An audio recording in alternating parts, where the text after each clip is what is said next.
विधानसभा चुनाव और वहां की कालकाजी सीट, ऊपर से रमेश बिधूड़ी का नाम। रमेश बिधूड़ी का नाम तो आप जानते ही होंगे।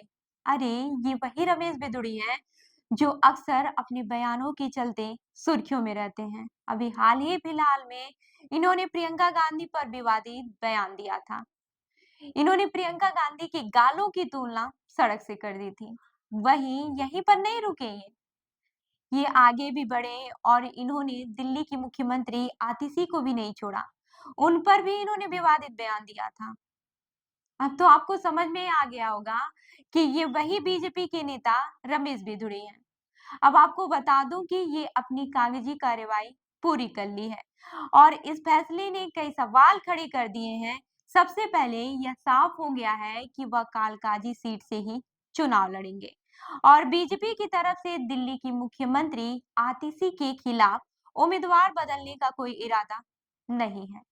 यह बात और भी दिलचस्प हो जाती है क्योंकि रमेश बिधूड़ी के विवादित बयान अब बीजेपी के लिए कोई चुनौती नहीं लग रही है। उनके बयानों से न सिर्फ उनका आत्मविश्वास बढ़ा है, बल्कि पार्टी की तरफ से भी कोई प्रतिक्रियाएं नहीं आई है, कोई कार्रवाई नहीं की गई है। सच कहूं तो रमेश बिधूड़ी के बयानों ने यह साबित कर दिया है कि बीजेपी को इस तरह की बयानबाजी से कोई फर्क नहीं पड़ता।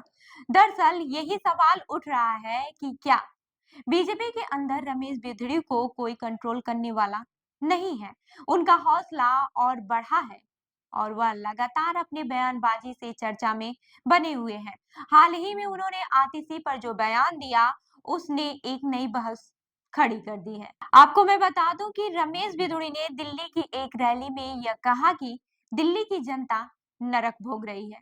गलियों की हालत देखिए, कभी आतिशी लोगों से मिलने नहीं गई, लेकिन अब चुनाव के समय जैसे जंगल में हिरनी भागती है, वैसे आतिशी दिल्ली की सड़कों पर हिरनी जैसे घूम रही है।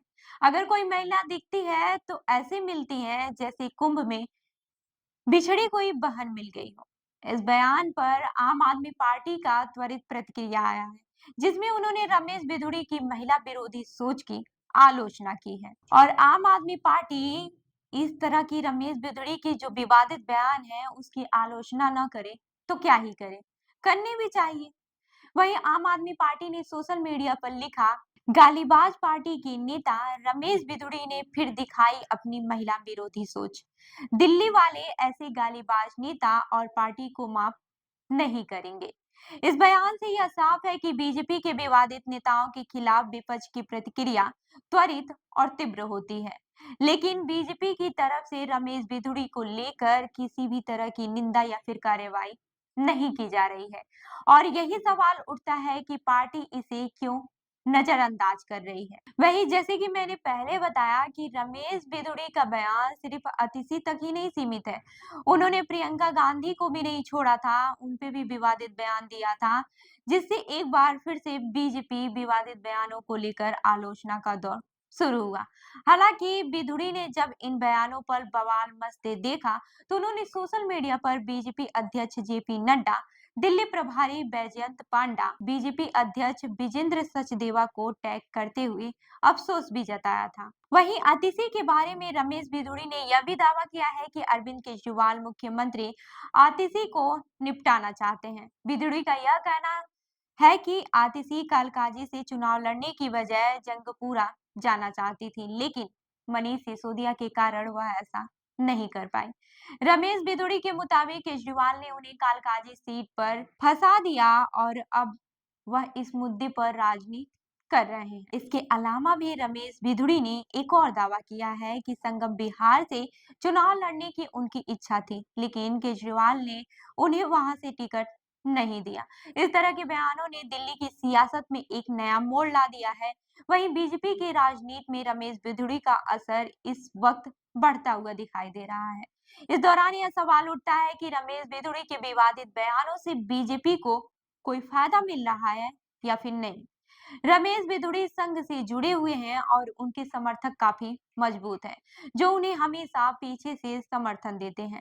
इस तरह के नेताओं की पार्टी के लिए फायदे का सौदा बनाना असामान्य नहीं। वहीं यह सब कुछ ऐसे समय में हो रहा है जब बीजेपी ने कई बड़े नेताओं को विवादों के बाद पार्टी से बाहर कर दिया। जैसे ही बीजेपी के बड़े नेता विवादों में फंसे, पार्टी ने उन्हें किनारे कर दिया। लेकिन रमेश भिदुड़ी के मामले में ऐसा नहीं हो रहा है।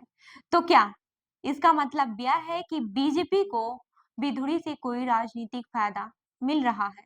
क्या उनके बयानों से बीजेपी के खिलाफ चल रही खबरों का खात्मा हो रहा है? यह सवाल अब दिल्ली चुनाव के बाद ही साफ होगा। वहीं इस पूरे मामले में यह तो साफ हो गया है कि रमेश बिधुड़ी अपनी पार्टी के अंदर अपने बयानों से सत्ता के खड़े हुए हैं। बीजेपी की सख्त प्रतिक्रिया के बिना बिधुड़ी का हौसला और भी बढ़ा है और उन्होंने आतिशी को लेकर लगातार बयानबाजी जारी रखा है। आखिरकार अब सवाल यह उठता है कि बीजेपी को रमेश बिधुड़ी से क्या फायदा हो रहा है और क्या वह किसी समय उनके खिलाफ कार्रवाई करने का फैसला करेगी। यह चुनाव परिणामों के बाद ही स्पष्ट होगा। तो ऐसी ही अन्य खबरों के लिए जुड़े रहिए हमारे साथ, देखते रहिए जन दर्पण न्यूज। धन्यवाद।